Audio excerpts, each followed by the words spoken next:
পৃথিবীর প্রাচীন ইতিহাসের পাতায় বনী ইসরাইল একটি বিশেষ নাম। আমাদের প্রথম পর্বে আমরা আলোচনা করেছিলাম বনী ইসরাইল কারা, তাদের উৎস। দ্বিতীয় পর্বে আমরা দেখেছি শাম তথা সিরিয়া ও মিশরের মধ্যকার ঐতিহাসিক যোগসূত্র, একটি ভূখণ্ড যেখান থেকে বহু নবী ও রাসূলের ইতিহাস শুরু।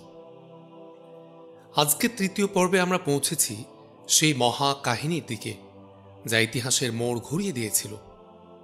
নীল নদের শীতল জল আর ধূলিকণায় ঢাকা মরুভূমির একদিকে মহাপ্রতাপশালী ফিরাউনের রাজপ্রাসাদ, অন্যদিকে একজন সাধারণ রাখালের জীবন। কিন্তু এই রাখাল ছিলেন এক অদ্ভুত পথের পথিক, যার কাঁধে ইতিহাসের ভার। মূসা আলাইহিস সালাম, একজন শিশু থেকে যুবক, দাস থেকে নবী হয়ে ওঠার এক অভূতপূর্ব সব ঘটনা। কিভাবে মিশরের জমিন কেঁপে উঠল তার আহ্বানে, কিভাবে ফিরাউনের সিংহাসন দুলে উঠল তার সত্যের পথে দৃঢ় পদক্ষেপে। আজ আমরা সে মহান কাহিনী জানব, যা শুধু একটি জাতির নয়, বরং মানব জাতির জন্য আলোকবর্তিকার মতো, যা আজও প্রাসঙ্গিক।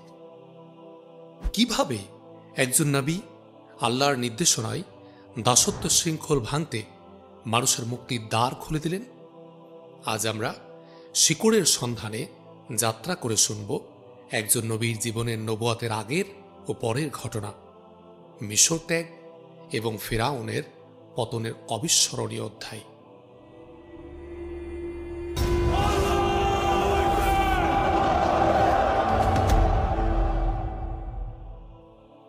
নবুয়াত প্রাপ্তির পূর্বে মূসা আলাইহিস সালামের কাহিনী। ফিরাউন তখন বনী ইসরায়েলের শাসক। তার অত্যাচারে অতিষ্ঠ রাজ্যের ছেলে বুড়ো সবাই। এক রাতে ফিরাউন একটা স্বপ্ন দেখে। সে সময় স্বপ্নকে খুব গুরুত্বের সাথে নেওয়া হতো, যা আমরা ইউসুফ আলাইহিস সালামের কাহিনীতেও দেখতে পাই। কিছু স্বপ্ন বিশারদ ফিরাউনের এই স্বপ্নটিকে এভাবে ব্যাখ্যা করেন: বনী ইসরায়েলের এক ছোট্ট শিশু বড় হয়ে তার এই সাম্রাজ্য একদিন দখল করে নেবে। ভবিষ্যৎবাণী ঠেকাতে তথা সাম্রাজ্য বাঁচাতে ফিরাউন বনী ইসরায়েলের প্রতিটি ঘরে সদ্য জন্ম নেওয়া ছেলে শিশুদের হত্যা করতে থাকে। কিন্তু আল্লাহ রব্বুল আলামিনের পরিকল্পনা সুনিপুণ। শত চেষ্টার পরও মূসা আলাইহিস সালামকে খুঁজে পেতে ব্যর্থ হয় ফিরাউনের বাহিনী, কেননা তার জন্ম হয়েছিল সকলের অগোচরে। আল্লাহ তখন তার মাকে নির্দেশ দেন মূসা আলাইহিস সালামকে নদীতে ভাসিয়ে দিতে। সে সাথে প্রতিশ্রুতি দেন ছোট্ট মূসাকে তিনি মায়ের বুকে ফিরিয়ে দেবেন। নিশ্চয় আল্লাহ কখনো ওয়াদা ভঙ্গ করেন না। মূসা আলাইহিস সালামকে বহনকারী সিন্দুকটিকে অনুসরণ করছিল তার বোন। এক সময় সিন্দুকটা এসে ঠেকে স্বয়ং ফিরাউনের প্রাসাদের সামনে। স্ত্রী আসিয়ার পীড়াপিড়িতে সিন্দুকের ভেতর পাওয়া শিশুটিকে ফিরাউন দত্তক নিতে রাজি হয়। কিন্তু শিশু মূসা কারো বুকের দুধই পান করছিলেন না। অবস্থা সঙ্গীন দেখে মূসা আলাইহিস সালামের বোন জানায় সে এক নারীকে চেনে যিনি বাচ্চাদের দুধ পান করান। তার সাথে যোগাযোগ করা যেতে পারে। তিনি হয়তো এই শিশুটিকে দুধ পান করাতে পারবেন। সেই নারী আর কেউ নন, তিনি ছিলেন মূসা আলাইহিস সালামের মা। এভাবে রাষ্ট্রীয় প্রতিরক্ষা ব্যবস্থায় দুধ খাওয়ানোর জন্য ছোট্ট মূসার কাছে তার মাকে পাঠানো হয়। একজন মাই কেবল বুঝতে পারবেন মূসা আলাইহিস সালামের মা তখন কি কঠিন একটা সময় পার করছিলেন। আল্লাহ তাআলা তাকে যে নির্দেশ দিয়েছিলেন তা কিন্তু মোটেও সহজ ছিল না। আল্লাহ কখনো ওয়াদা ভঙ্গ করেন না। কেবল এই কথার উপর বিশ্বাস রেখে তিনি রবের আনুগত্য করেছিলেন সেদিন। এখানে আমাদের জন্য চমকপ্রদ একটি শিক্ষা রয়েছে, আর তা হল আল্লাহর উপর ভরসা করলে শেষ ফলাফল সবসময় দারুণ হয়। কিন্তু শেষ পর্যন্ত ধৈর্য ধরে থাকাটাই হচ্ছে আসল চ্যালেঞ্জ। মূসা আলাইহিসসালামের মা ও আর 10 জন সাধারণ নারীর মতোই ছিলেন, যার কিনা এই পরিস্থিতি সামাল দিতে মারাত্মক কষ্ট হয়েছিল। তার মানবীয় এই গুণটির কথা স্মরণ করে জীবনের কঠিন সব পরিস্থিতিতেও আমরা মনে সাহস জোগাতে পারব ইনশাআল্লাহ। মূসা আলাইহিসসালামের মিশর ত্যাগ। ফেরাউন শত শত শিশুকে হত্যা করেছিল কেবল একটি শিশুর আগমন ঠেকাতে। সাম্রাজ্যের উপর সম্ভাব্য হুমকি প্রতিরোধের জন্য গৃহীত সকল ব্যবস্থাকে বৃদ্ধাঙ্গুলি দেখিয়ে সেই শিশু তথা মূসা আলাইহিসসালাম লালিত পালিত হতে থাকে ফেরাউনের প্রাসাদে। মোটামুটি তরুণ বয়সে পৌঁছানোর পর একদিন মূসা আলাইহিসসালাম দেখলেন একজন মিশরীয়র সাথে বনি ইসরায়েলের একজনের বাকবিতণ্ডা চলছে। তখন ইসরায়েলীয়র পক্ষ নিয়ে তিনি মিশরীয়কে একটি ঘুষি দিতে ওই ব্যক্তি মারা যায়। এটা ছিল একেবারে অনিচ্ছাকৃত এবং তিনি সাথে সাথেই খুব অনুতপ্ত হন। একজন মিশরীয়র নিহত হওয়া তখনকার পরিস্থিতিতে খুবই গুরুতর ব্যাপার ছিল। কে এই হত্যাকারী তাই নিয়ে হট্টগোল পড়ে যায় সবার মাঝে। কারণ ঘটনাটা দিনের এমন সময়ে ঘটেছিল যখন আশেপাশে কেউ ছিল না। পরদিন দেখা গেল ওই বনি ইসরায়েলীয় আবার আরেকটি ঝামেলা পাকিয়ে বসেছে এবং সে পুনরায় মূসা আলাইহিসসালামের সাহায্য চাইছে। তখন মূসা আলাইহিসসালাম বুঝলেন যে দোষ ওই বনি ইসরায়েলীয় লোকটিরই। তাই তিনি যখন ওকে শায়েস্তা করতে চাইলেন তখন সে বলে উঠল, তুমি কি আজ আমাকে সেভাবে হত্যা করবে যেভাবে গতকাল একজন মিশরীয়কে হত্যা করেছ? ব্যাস, এভাবে স্বজাতির মুখ দিয়ে বের হয়ে গেল সেই মিশরীয়র হত্যাকারী কে ছিল। বলাই বাহুল্য, ফেরাউন ও তার সভাসদগণ মূসা আলাইহিসসালামকে হত্যার সিদ্ধান্ত নেয়। জীবন বাঁচানোর জন্য তখন মূসা আলাইহিসসালাম শহর থেকে পালিয়ে গেলেন, রওনা হলেন মাদিয়ান অভিমুখে। মূসা আলাইহিসসালামের বিয়ে ও মাদিয়ানে অবস্থান। মূসা আলাইহিসসালাম মাদিয়ান পৌঁছলেন ক্লান্ত শ্রান্ত অবস্থায়। এই অবস্থায় এক কূপের ধারে তিনি দেখলেন একদল লোক তাদের পশুকে পানি পান করাচ্ছে, আর তাদের পেছনে দুজন মেয়ে নিজেদের পশু নিয়ে অপেক্ষা করছে। লোকেরা চলে যাওয়ার আগ পর্যন্ত তারা পানি পান করাতে পারছে না। তাই দেখে মূসা আলাইহিসসালাম তাদের পশুকে পানি পান করিয়ে দিলেন। এরপর তিনি এক অসাধারণ দোয়া করেন, যেটা আমাদের সবার মনে রাখা উচিত। সূরা কসাসের 24 নম্বর আয়াত, রব্বি ইন্নি লিমা আনজালতা ইলাইয়া মিন খয়রিন ফাকির। হে আমার রব, নিশ্চয় আপনি আমার প্রতি যে অনুগ্রহই নাজিল করবেন আমি তার মুখাপেক্ষী। এই দোয়া করার সাথে সাথে যেন তার রিজিকের দরজা খুলে যায়। কৃতজ্ঞতাবশত মেয়ে দুটো তাকে নিয়ে যায় তাদের বাবার কাছে। পরে ঘটনাক্রমে এদের একজনের সাথে মূসা আলাইহিসসালামের বিয়ে হয়। মেয়েদের বাবার সাথে করা চুক্তি অনুযায়ী মূসা আলাইহিসসালাম মাদিয়ানে 10 বছর অবস্থান করেন। এরপর তিনি রওনা হন মিশরের উদ্দেশ্যে। নবুয়াত পরবর্তী মূসা আলাইহিসসালামের কাহিনী। মাদিয়ান থেকে মিশরে ফিরে আসার পথে মূসা আলাইহিসসালাম আল্লাহর কাছ থেকে নবুয়াত প্রাপ্ত হন। আল্লাহ রব্বুল আলামিন তাকে 2টি মুজিজা দান করেন এবং ফিরাউনের কাছে দ্বীনের দাওয়াত পৌঁছানোর আদেশ করেন। মুজিজা 2টি ছিল তার হাতের লাঠি সাপে রূপান্তরিত হওয়া এবং তার বাহুমূল থেকে আলোক রশ্মি নির্গত হওয়া। তারপরও মূসা আলাইহিসসালামের ভয় পুরোপুরি যায় না। মূসা আলাইহিসসালাম ফিরাউনের হাতে নিহত হবার আশঙ্কা করলে আল্লাহ সুবহানাহু ওয়া তাআলা তাকে অভয় দেন।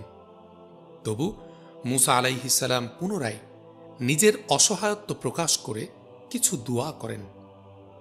নিজের সঙ্গী হিসাবে প্রার্থনা করেন তার বড় ভাই হারুন আলাইহিসসালামকে। আল্লাহ তার সবগুলো দোয়াই কবুল করেন। এসব দোয়াগুলোর মাঝে উল্লেখযোগ্য হচ্ছে নিচের দোয়াটি, যা আমরা ছোটবেলা থেকে পড়ে এসেছি। কিন্তু এই দোয়া কে করেছিলেন, কোন সময় করেছিলেন তা আমরা জানতাম না। জানলে হয়তো এর মর্মার্থ আরও ভালোভাবে অনুধাবন করতে পারতাম। সূরা তাহা আয়াত 20-22। রব্বিস রহলি সদরি ওয়াইয়াসসিরলি আমরি ওয়াহলুল উকদাতাম মিন লিসানি ইয়াফকাহু কওলি। হে আমার রব, আমার বক্ষ প্রশস্ত করে দিন এবং আমার কাজ সহজ করে দিন এবং আমার জিহ্বার জড়তা দূর করে দিন, যাতে তারা আমার কথা বুঝতে পারে। আগেই বলেছি, কোরআনে এই কাহিনীগুলো এসেছে বিচ্ছিন্নভাবে। যেমন এই কথোপকথনের পূর্ণাঙ্গ চিত্রটা যদি আমরা পেতে চাই, তাহলে আমাদের সূরা তাহার 9-46 নম্বর আয়াত এবং সূরা কসাসের 29-35 নম্বর আয়াতগুলো একত্র করে পড়তে হবে। এখানে একটা ব্যাপার বিশেষভাবে লক্ষণীয় যে, আল্লাহ তাআলা যখন ফিরাউনকে দাওয়াত দেওয়ার নির্দেশ দিলেন, তখন মূসা আলাইহিস সালামকে বললেন তিনি যেন ফিরাউনের সাথে নম্রভাবে কথা বলেন। আল্লাহ তো জানতেনই যে ফিরাউনকে দাওয়াত দিয়ে কোনো লাভ হবে না, তবুও মূসা আলাইহিস সালাম যেন আশা না হারান, সেজন্য তাকে বললেন হয়তো সে চিন্তা ভাবনা করবে অথবা ভীত হবে। এখান থেকে আমরা দাওয়াতি কাজের খুব গুরুত্বপূর্ণ দুটি মূলনীতি পাই। 1, নম্রতা। 2, আশাবাদ বা ইতিবাচক মনোভাব। মূসা আলাইহিস সালাম কর্তৃক ফিরাউনকে দাওয়াত প্রদান। নবুয়ত প্রাপ্তির পর প্রথম যখন মূসা আলাইহিস সালাম ফিরাউনের সাথে কথোপকথন শুরু করেন, সেটা মোটামুটি ধারাবাহিকভাবে তুলে ধরা হয়েছে সূরা তাহার 47-52 নম্বর আয়াতে এবং সূরা শুআরায় 16-33 নম্বর আয়াতে। ফিরাউনকে মূসা আলাইহিস সালাম মূলত দুটি প্রস্তাব দিয়েছিলেন। 1, ফিরাউনকে ইসলাম গ্রহণ করতে হবে, নতুবা 2, বনি ইসরায়েলকে মুক্ত করে দিয়ে মূসা আলাইহিস সালামের সাথে প্যালেস্টাইন বা ফিলিস্তিনে যেতে দিতে হবে। ফিরাউনের প্রতিক্রিয়া। একটি দাওয়াহ কোর্সে মূসা আলাইহিস সালামের সাথে ফিরাউনের কথোপকথন ও এর বিশ্লেষণ পড়ার সৌভাগ্য হয়েছিল আমার। তখন বুঝতে পেরেছিলাম আজকের এই সময়ে এখান থেকে কত কি শেখার আছে। প্রথমে ফিরাউন এ কথা সে কথা নানা প্রসঙ্গ তুলে মূসা আলাইহিস সালামের বক্তব্যের মোড় ঘোরানোর চেষ্টা করে, কিন্তু মূসা আলাইহিস সালাম কথার খেয়ে না হারিয়ে আল্লাহর পরিচয় দিয়ে যেতে থাকেন। এখান থেকে আমরা শিখি যে অবিশ্বাসীরা নানা সাইড টপিক তুলে আমাদের দাওয়াতি কাজের লক্ষ্য থেকে বিচ্যুত করতে চাইবে, তবু তাদের অযথা কথার পেছনে সময় ও শক্তি ব্যয় না করে নিজেদের কাজ করে যেতে হবে। যাই হোক, ফিরাউন যখন দেখল মূসা আলাইহিস সালামের সাথে কথায় পেরে ওঠা অসম্ভব, তখন ক্ষুব্ধ হয়ে তাকে কারাগারে নিক্ষেপ করতে চাইল। এ সময় মূসা আলাইহিস সালাম তাকে আল্লাহর দেয়া মুজিজাগুলো দেখান, কিন্তু ফিরাউন সেগুলোকে সুস্পষ্ট জাদু হিসেবে আখ্যায়িত করে। সে মূসা আলাইহিস সালাম ও তার ভাইকে দেশ থেকে বের করে দিতে চায়, কিন্তু তখন তার সভাসদরাই তাকে পরামর্শ দেয় তাদের যেন আরও কিছুদিন অবকাশ দেয়া হয় এবং জাদুকরদের সাথে একটা প্রতিযোগিতার আয়োজন করা হয়। স্বাভাবিকভাবেই প্রশ্ন উঠবে, জাদুকর কেন? তৎকালীন মিশরে জাদুবিদ্যার খুব সম্মান ছিল এবং তারা এটাতে খুব পারদর্শীও ছিল। যেহেতু মূসা আলাইহিস সালামের মুজিজাকে ফিরাউন জাদু হিসাবে সাব্যস্ত করেছিল, তাই তারা ভেবেছিল জাদুকরদের দক্ষতার মাধ্যমে মূসা আলাইহিস সালামকে পরাস্ত করা যাবে। তাছাড়া ফিরাউন যেসব জাদুকরদের নিযুক্ত করেছিল তারা ছিল সর্বশ্রেষ্ঠ দল। জাদুকরদের সাথে মূসা আলাইহিস সালামের প্রতিযোগিতা। ফেরাউন তার অধীনস্থ জাদুকরদের বিজয়ের ব্যাপারে খুবই আত্মবিশ্বাসী ছিল। তাই মুসা আলাইহিস সালাম যখন উৎসবের দিনে প্রতিযোগিতার আয়োজন করতে চাইলেন, ফেরাউন তখন এক বাক্যে রাজি হয়ে গেল। অগণিত দর্শকের ভিড়ে পুরো রাজ্য যেন গমগম করে ওঠে। এজন্য প্রতিটি মহল্লায় ঘোষণা দেয়া হলো। আসলে ফেরাউনের উদ্দেশ্য ছিল হাজারো লোকের সামনে মুসা আলাইহিস সালামকে হেয় করা। বিশেষ ঘোষণার মাধ্যমে ডেকে আনা হয় শহরের শ্রেষ্ঠ জাদুকরদের। প্রকাশ্য দিবালোকে রাজধানীর প্রাণ কেন্দ্রে প্রতিযোগিতার আয়োজন করা হয়, যেন কে শ্রেষ্ঠ এটা নিয়ে সন্দেহের কোনো অবকাশ না থাকে। প্রতিযোগিতা শুরুর আগে মুসা আলাইহিস সালাম উপস্থিত জাদুকরদেরও দিনের দাওয়াত দেন। তার বক্তব্য শুনে সবাই একটু বিভ্রান্ত হয়ে যায়, কারণ তারা বুঝতে পেরেছিল এ ধরনের বক্তব্য কোনো জাদুকরের কথা হতে পারে না। নিজেদের ভেতর আলোচনা করে তারা তাদের শ্রেষ্ঠ কৌশল প্রদর্শন করতে বদ্ধপরিকর থাকে। ফেরাউনের কাছ থেকে আকর্ষণীয় পুরস্কার পাবার আশা ছিল এর একটি বড় কারণ। তবে তারা যে একটু বিভ্রান্ত হয়েছে সেটা গোপন করে এমন ভাব দেখাতে শুরু করল যেন কিছুই হয়নি। মুসা আলাইহিস সালামের কাছে জানতে চাইল কে আগে শুরু করবে। মুসা আলাইহিস সালাম তাদেরকে আগে জাদু দেখানোর আহ্বান জানালেন। জাদুকররা মুসা আলাইহিস সালামের সামনে রশি আর লাঠি ছুঁড়ে মারে। দৃষ্টিভ্রমের কারণে বস্তুগুলোকে জীবন্ত মনে হতে থাকে, যেন ওরা প্রাণপণে ছোটাছুটি করছে। এতে মুসা আলাইহিস সালাম কিছুটা ভয় পেয়ে যান। এখানে আমরা মানুষ মুসা আলাইহিস সালামের মানবীয় সীমাবদ্ধতার সাথে পরিচিত হতে পারি, কিন্তু আল্লাহ মুসা আলাইহিস সালামকে অভয় দিয়ে বলেন হাতের লাঠিটি ছুঁড়ে দিতে, যা আল্লাহর ইচ্ছায় সত্যিকারের সাপে পরিণত হয় এবং জাদুকরদের ছুঁড়ে দেওয়া জিনিসগুলো এক এক করে খেয়ে ফেলে। মুহূর্তের মাঝে ঘটে যায় এক অভাবনীয় ঘটনা। ফেরাউনকে হতভম্ব করে দিয়ে সকল জাদুকর প্রকাশ্য দিবালোকে সবার সামনে ঈমান আনে। ক্রোধে উন্মত্ত ফেরাউন বলতে থাকে, নিশ্চয়ই মুসার সাথে জাদুকরদের কোনো যোগ সাজস হয়েছে, আর এ কারণেই তারা দল পাল্টে ফেলেছে। সে জাদুকরদের হত্যার হুমকি দেয়, কিন্তু সহসায় তাদের ঈমান এতটা মজবুত হয়ে গেল যে প্রাণ হুমকির মুখে জেনেও তারা পিছপা হল না। ফেরাউন তৎক্ষণাৎ তাদের সবাইকে হত্যা করে। এভাবে শত শত মানুষের সামনে প্রতিযোগিতা আয়োজনের উদ্যোগ ফেরাউনের জন্য আত্মঘাতী হয়ে দাঁড়ায়। আপামর জনগণের সামনে সে অপমানজনক পরিস্থিতির সম্মুখীন হয়। এটা আমাদের জন্য বড় একটা শিক্ষা।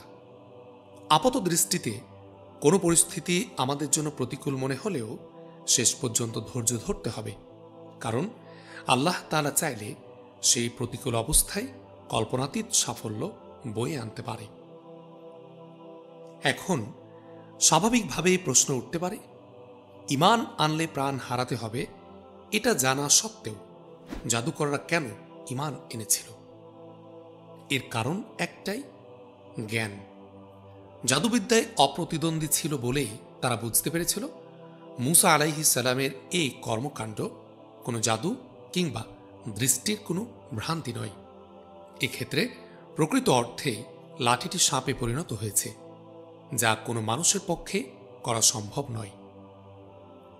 জাদুকরদের এই ঈমান আনার ঘটনা থেকে আমরা বুঝতে পারি সত্য অনুধাবনের জন্য প্রয়োজন দুটো বিষয়। এক, জ্ঞান, তা যে বিষয়েরই হোক না কেন। দুই, সত্য গ্রহণের ব্যাপারে নিরপেক্ষ এক হৃদয়, যেখানে বিন্দুমাত্র অহংকার নেই। যে কোনো বিষয়ের জ্ঞান, এই কথাটা বিশেষ মনোযোগের দাবিদার, কারণ আমরা আজকাল জ্ঞানকে দিনী ও দুনিয়াবি এই দুই ভাগে ভাগ করে ফেলেছি, যা আমাদের ক্ষতি বয়ে উপকার করছে না। আমাদের বরং উচিত হাদিসের মতো করে জ্ঞানকে উপকারী ও অনুপকারী এই দুই ভাগে ভাগ করা, কারণ হৃদয়টা যদি নিষ্কলুষ থাকে তাহলে ফিজিক্স, কেমিস্ট্রি, সাইকোলজি, অর্থনীতি, ভূগোল ইত্যাদি যে কোনো বিষয়ের জ্ঞানই আমাদের সত্যকে চিহ্নিত করতে সাহায্য করতে পারে, যেমনটা হয়েছিল জাদুকরদের ক্ষেত্রে। আমরা আগে দাওয়াতি কাজের দুটো মূলনীতি নম্রতা ও আশাবাদিতা উল্লেখ করেছি। এখানে সত্য উপলব্ধির যে দুটো পূর্ব সত্য নিয়ে আলোচনা করলাম, সেগুলো যদি পাশাপাশি দাঁড় করাই তাহলে একটা পূর্ণাঙ্গ নির্দেশনা পেতে পারি। আমরা জানি না কার হৃদয়ের অবস্থা কেমন। আপাত দৃষ্টিতে জাদুকরদের ঈমান আনার বিষয়টা অসম্ভব মনে হলেও আল্লাহর ইচ্ছায় তা ঠিকই সম্ভব হয়েছে। তাই কারো ব্যাপারে আগাম ধারণা না করে ইতিবাচক মনোভাব নিয়ে নম্রতার সাথে আমাদের দাওয়াতি কাজ চালিয়ে যেতে হবে। সেই সাথে বিভিন্ন বিষয়ে সুগভীর জ্ঞান আমাদের দাওয়াত প্রদানের ধরনকে যুগোপযোগী আর অধিক কার্যকর করে তুলবে ইনশাআল্লাহ।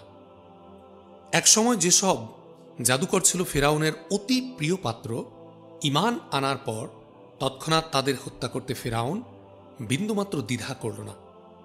এই ঘটনার মধ্যেও আমাদের জন্য রয়েছে বিশাল এক শিক্ষা। আমরা অনেক সময় ভাবি নানা অপকর্মের সাহায্য করে আমরা ক্ষমতাসীনদের সুদৃষ্টি পাব, কিন্তু রূঢ় বাস্তবতা হল জালিম শাসকরা শুধু নিজেদের স্বার্থটাই বোঝে। যদি আমাদের কোনো কথা বা কাজ তাদের স্বার্থের বিরুদ্ধে চলে যায়, তাহলে যত দীর্ঘ সময় ধরেই আমরা তাদের পক্ষে কাজ করে থাকি না কেন, পথের কাঁটা ভেবে আমাদের সরিয়ে দিতে তারা এক মুহূর্ত দেরি করবে না। আবার আমরা যদি আশা করি যে ইসলাম প্রচার করতে গিয়ে জালিম শাসকদের বদান্যতা পাব, তবে সেটাও হবে এক আকাশ কুসুম কল্পনা।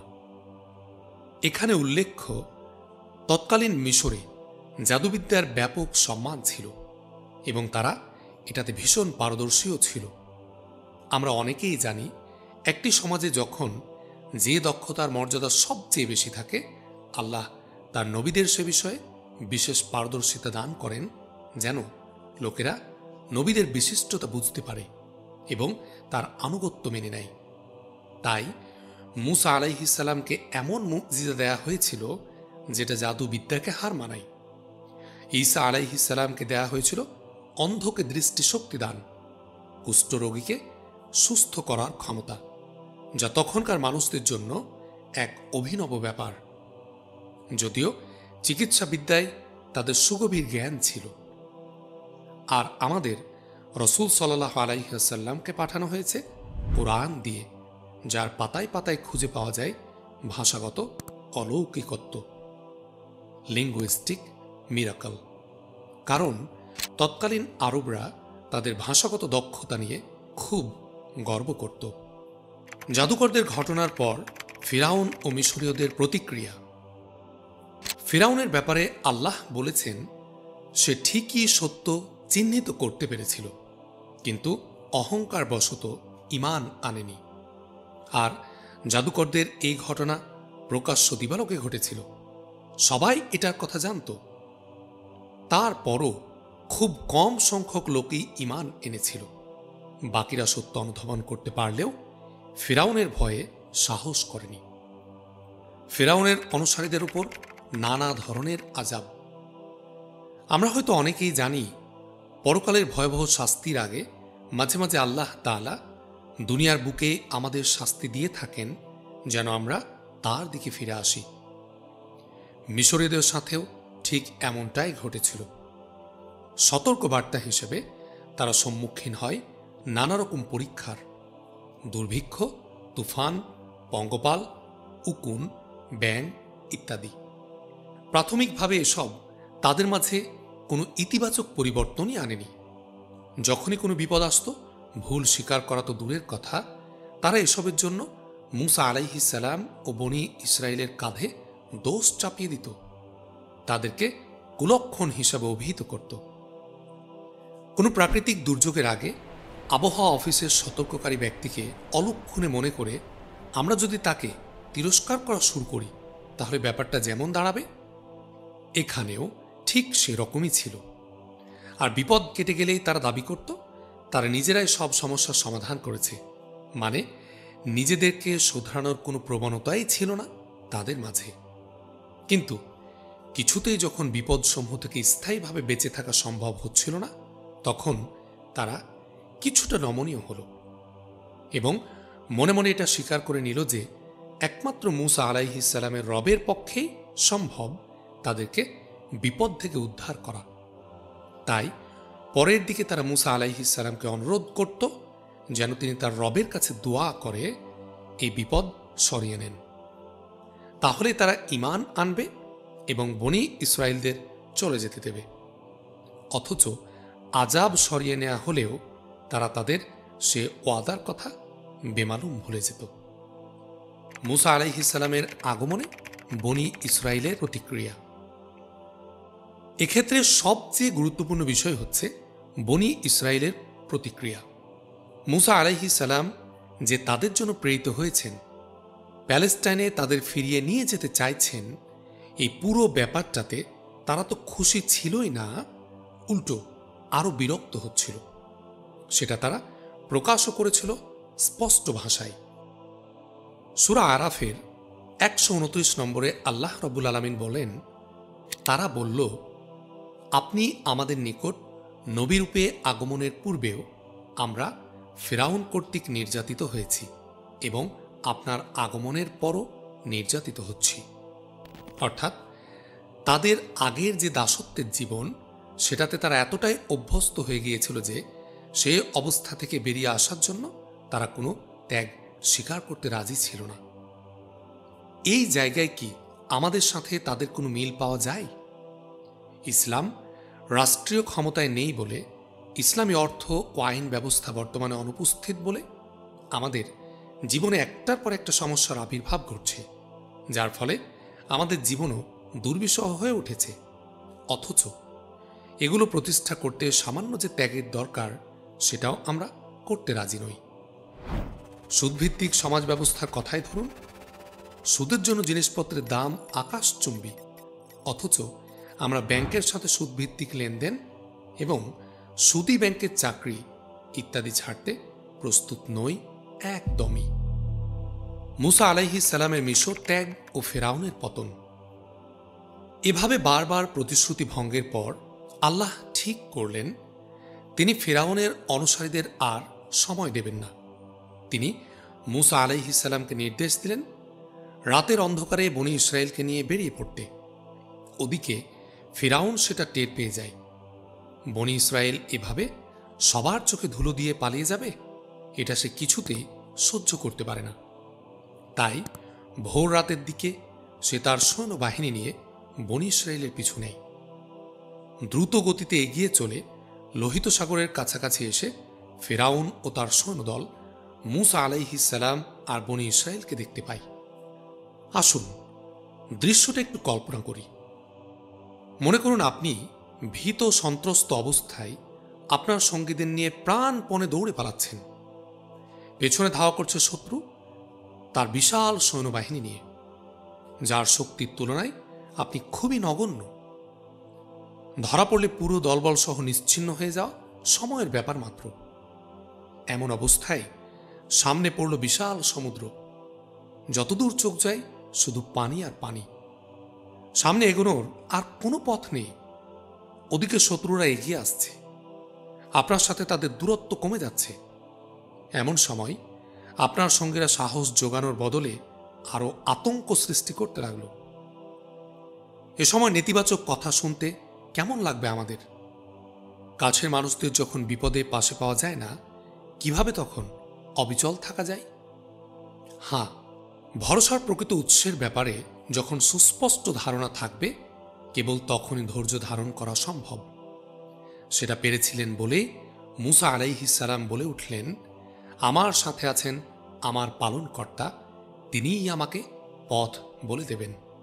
ফলাফল, তার কাছে ওহী এলো তার লাঠিটা দিয়ে সমুদ্রে আঘাত করার নির্দেশ জানিয়ে। তিনি তাই করলেন, আর সঙ্গে সঙ্গে পথ তৈরি হয়ে গেল সমুদ্রের মাঝে। সেই পথ ধরে বনী ইসরায়েল নির্বিঘ্নে সমুদ্র পার হয়ে ওপারে চলে গেল। ফিরআউন যখন দেখল সমুদ্রের মাঝখানে শুষ্ক পথ, সেও তার দলবল নিয়ে সেই পথে চলা শুরু করল। বনী ইসরায়েল যখন সাগরের ওপারে, ফিরআউন তখন তার সঙ্গী সাথী নিয়ে ঠিক মাঝ দরিয়ায়। এ অবস্থায় রাস্তা আবার মিলিয়ে গেল। সলিল সমাধি ঘটল ফেরাউন ও তার পুরো বাহিনীর। এখানে একটা মজার বিষয় হচ্ছে, ফেরাউন কিন্তু এই শেষ সময়ে ঈমান এনেছিল, কিন্তু তার সেই ঈমান আল্লাহর কাছে গ্রহণযোগ্য হয়নি। কারণ সে ঈমান এনেছিল যখন তার রূহ গলার কাছে চলে এসেছে আর তার সামনে গায়েবের দরজা খুলে দেওয়া হয়েছে। সেই অবস্থায় সবাই আসলে ঈমান আনবে, তাই তখন ঈমান আনাটা অর্থহীন। জীবদ্দশায় আমরা ইন্দ্রিয়ের সীমানার বাইরের জিনিস দেখতে পাই না, কিন্তু মৃত্যুর ঠিক আগ মুহূর্তে সবকিছুই দেখতে পাব। জান্নাত, জাহান্নাম, ফেরেশতা সবই। সেজন্যই তওবা কবুল না হওয়ার দুটি সময় আছে। একটি হলো যখন রূহ গলার কাছে চলে আসে, আর একটি সূর্য পশ্চিম দিকে উঠলে। এগুলোর কোনো একটি সময় চলে এলে তওবা আর কবুল হবে না, যেমন হয়নি ফিরআউনেরটা। আল্লাহ যে ফিরআউনের এমন অপমানজনক অসহায় পরিণতি ঘটালেন, সেখান থেকে আমাদের কিন্তু অনেক কিছু শেখার আছে। প্রথমত, আল্লাহ মুসা আলাইহিস সালামকে বলেছিলেন সমুদ্রকে লাঠি দিয়ে আঘাত করতে। সমুদ্রে লাঠি দিয়ে আঘাত করলে কি হয়? কিছু কি হয়? কখনো না। সমুদ্রের মাঝে রাস্তা তৈরি হওয়া সবসময় আল্লাহর মুজিজা ছিল, যা মানুষের পক্ষে ঘটানো সম্ভব না। কিন্তু তবুও আল্লাহ তাকে লাঠি দিয়ে আঘাত করতে বললেন, যেটা থেকে আমরা বুঝতে পারি যে যত সামান্যই হোক না কেন আমাদের সাধ্যমতো চেষ্টা করে যেতে হবে। আমরা যদি আমাদের শেষ বিন্দু দিয়ে চেষ্টা না করি, তাহলে আল্লাহর সাহায্য আসবে না। আজ আমরা যারা ইসলামের জন্য কাজ করতে চাই, তাদের জন্য এই ঘটনাটির মাঝে বিশাল শিক্ষা লুকিয়ে রয়েছে। সেটা হলো ফলাফলের মালিক আল্লাহ সুবহানাহু ওয়া তাআলা। কাজেই সফল হতে পারলাম কিনা সেজন্য আল্লাহ আমাদের ধরবেন না। আল্লাহ ধরবেন আমরা আমাদের সাধ্যমতো চেষ্টা করেছিলাম কিনা সেজন্য। দ্বিতীয়ত, আমাদের পূর্বাপর নবীদের জন্য মুজিজাগুলোর স্বরূপ এমন ছিল যেগুলো ইন্দ্রিয় দিয়ে উপলব্ধি করতে হয়। যারা এই ঘটনা বাস্তবে দেখেছে তাদের জন্য এটা ছিল মিরাকল। কিন্তু আস্তে আস্তে পরবর্তী প্রজন্ম যখন এই কাহিনী শুনবে, তখন তাদের কাছে এটা হয়ে যাবে স্রেফ একটা গল্প, যার আবেদন কখনোই তাদের মতো হবে না, যেমনটা প্রথম প্রজন্মের কাছে ছিল। কিন্তু রাসূলুল্লাহ সাল্লাল্লাহু আলাইহি ওয়াসাল্লামের জন্য ব্যাপারটা ছিল একেবারেই অন্যরকম। আল্লাহ তাকে দিয়েছেন ভাষাগত অলৌকিকতা, লিঙ্গুইস্টিক মিরাকল, যা কিনা কিয়ামত পর্যন্ত সকল প্রজন্মের জন্য এক বিস্ময়। প্রতিটি প্রজন্ম যারা মূল আরবিতে কোরআন বুঝবে এবং এটা নিয়ে চিন্তা করবে, তারাই বিস্ময়াভিভূত হবে। কিন্তু আফসোস, আমরা কোরআন আরবিতে দূরে থাক বাংলাতেই পড়ি না, আর সেজন্যে আমাদের জীবনেও এর কোনো প্রভাব নেই। এখানে উল্লেখ্য যে বনি ইসরায়েলকে সাথে নিয়ে মুসা আলাইহিস সালামের বের হওয়ার এই ঘটনা এক্সেডাস নামে পরিচিত। এই নামে ওল্ড টেস্টামেন্টের একটা পুস্তিকাও রয়েছে। কোরআনের বর্ণনা ও বাইবেলের বর্ণনার মাঝে পার্থক্য। এই যে কাহিনীগুলো এখন আমরা পড়ছি, এগুলো কিন্তু বাইবেলেও আছে, অথচ বাইবেলের বর্ণনার সাথে কোরআনের বর্ণনার খুব চোখে পড়ার মতো একটা পার্থক্য বিদ্যমান। সেটা হলো ঘটনার অপ্রয়োজনীয় বিবরণ উল্লেখ না করা। মানুষ যখন কোনো একটা ঘটনার বর্ণনা দেয়, তখন সে আশেপাশের অনেক কিছু নিয়ে কথা বলে। ধরেন, আপনাকে যদি কোনো দুর্ঘটনার বর্ণনা দিতে বলা হয়, এটাই স্বাভাবিক যে আপনি বলবেন আহত লোকটা কালো রঙের শার্ট পরা ছিল, তার সাথে তার দুজন মেয়ে ছিল ইত্যাদি। কিন্তু আল্লাহ যদি এই একই ঘটনার বর্ণনা কোরআনে দেন, তাহলে দেখা যাবে তিনি ঠিক ততটুকুই উল্লেখ করেছেন যতটুকু আমাদের শিক্ষা নেয়ার জন্য দরকার। এর চেয়ে একটা বাক্য বেশিও না, কমও না। যেহেতু কোরআন প্রাথমিকভাবে একটা শিক্ষামূলক গ্রন্থ, তাই এক্ষেত্রে এই পদ্ধতি গ্রহণ করা হয়েছে। অন্যদিকে বাইবেলে যে মানুষের হাতের ছোঁয়া পড়েছে সেটা ঘটনাগুলোর বিবরণ পড়লেও স্পষ্ট হয়ে ওঠে।